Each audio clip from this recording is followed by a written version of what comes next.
Good afternoon.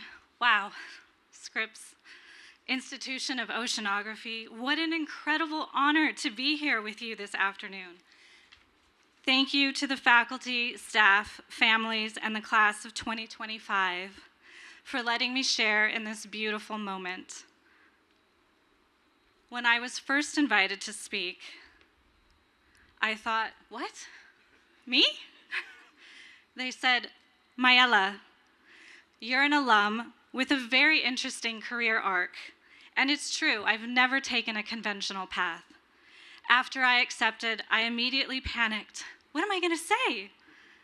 Then I remembered the beautiful words of the Nigerian poet, Ijeoma Umebinyo. Her instructions have steadied me through every moment of self-doubt. Start now. Start where you are. Start with fear. Start with pain. Start with doubt. Start with hands shaking. Start with voice trembling. But start. Start where you are with what you have. Just start and don't stop. So I started. I began to reflect on what I could offer you today. Not just as an environmental scientist or someone who's worked in government or an activist or the director of a meditation center in Mexico now, but as someone who has spent her life asking, how do we show up for a world in need? What does it look like to meet complexity, not with fear or cynicism, but with wisdom, resilience, and love? What does it mean to be a warrior in the world? Someone generous, curious, open-hearted, and courageous enough to keep walking forward, especially when the road ahead is uncertain. That's what I want to talk to you about today. 5 reflections that have helped me navigate uncertainty, challenge, and change. Wisdom shaped by both science and stillness, contemplation and action. I hope they serve you too. The first 2, you've already embodied simply by arriving at this momentous accomplishment in your life.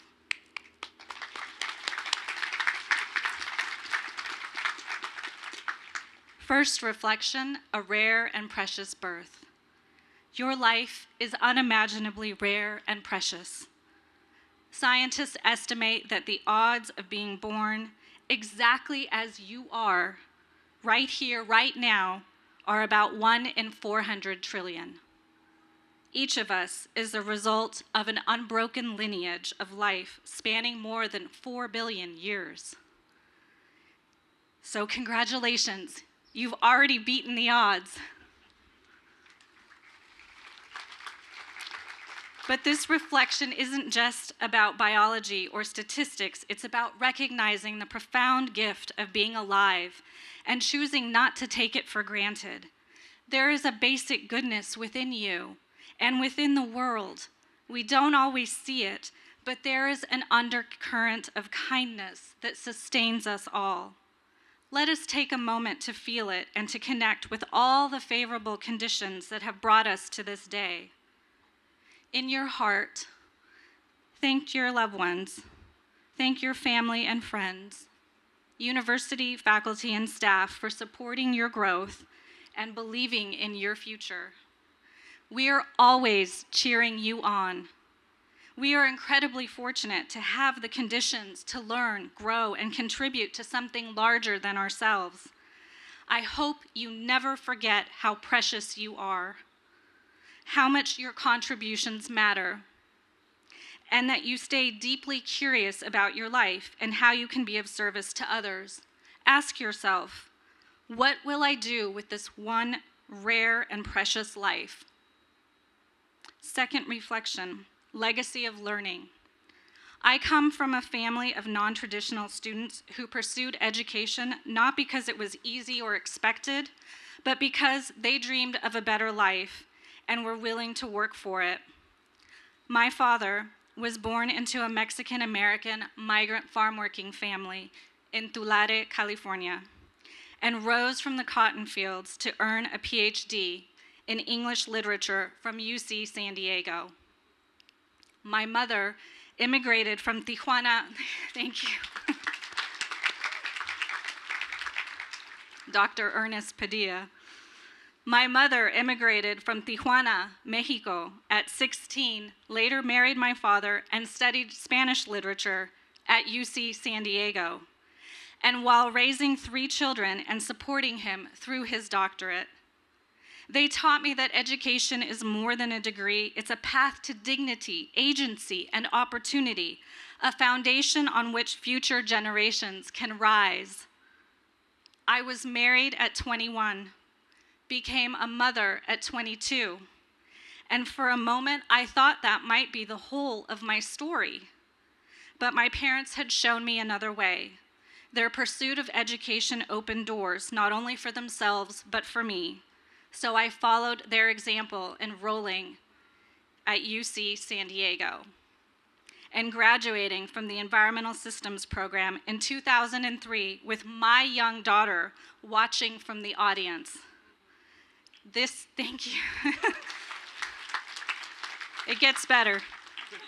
This year, she became a 3rd-generation UC graduate, earning her PhD in environmental health sciences from UC Berkeley. One generation made the way, the next carried it forward, and now a new one rises, ready to lead. This is the power of education. It shifts trajectories, it turns hope into action, it creates better futures for all of us. Education is a treasure no one can take from you. It holds the sacrifices of those who came before you and the responsibility to uplift those who come next. You're graduating from one of the most respected universities in the world. That is no small thing. Your degree is not just a credential, it's a tool for healing, for leadership, and for change.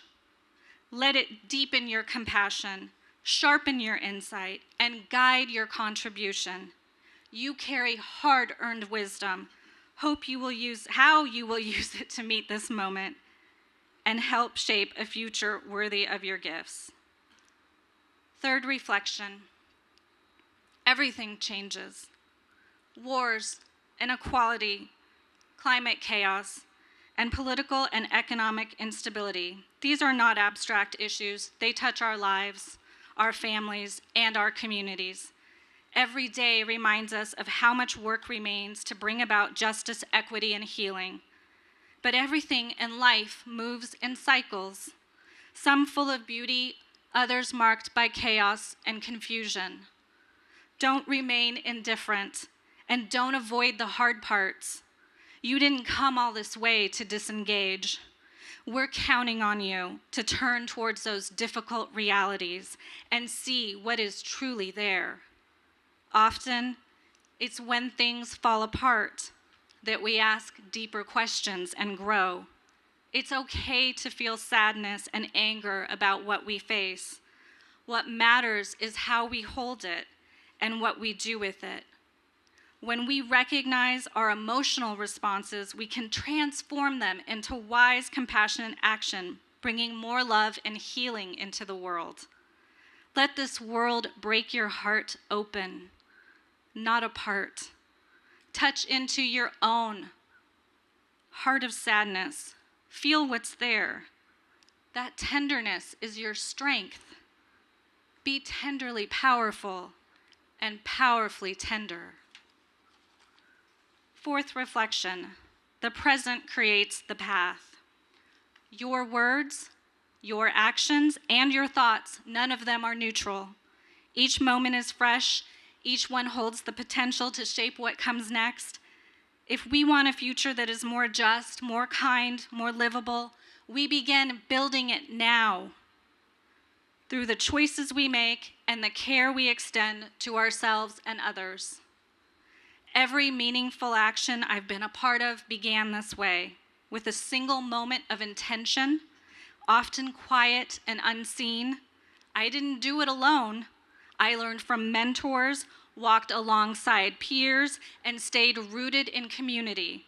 Over time, those small efforts became momentum. They opened doors and revealed new ways to serve.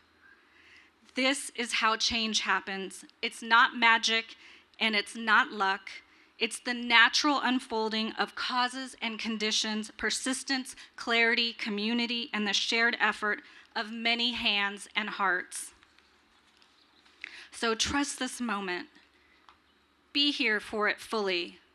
The future is not waiting somewhere else. It begins right here with you. Fifth reflection. Love is the cause of happiness. The path of true engagement does not necessarily get easier, but it becomes deeper and more meaningful when we continue to show up with effort, with discipline, and an open heart. We begin to transform not only the world around us, but our experience of it. Real joy does not come from avoiding suffering. It comes from facing it with love and a sense of purpose. If we want to break free from the patterns that create suffering, we must shift from me to we. That is not news to you. You have studied and understand the interdependence of all life. What matters now is living that truth with courage.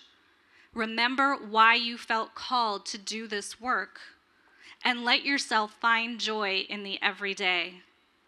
If we want lasting change, true resilience, and genuine sustainability, it must be rooted in something deeper than urgency. It must be rooted in love.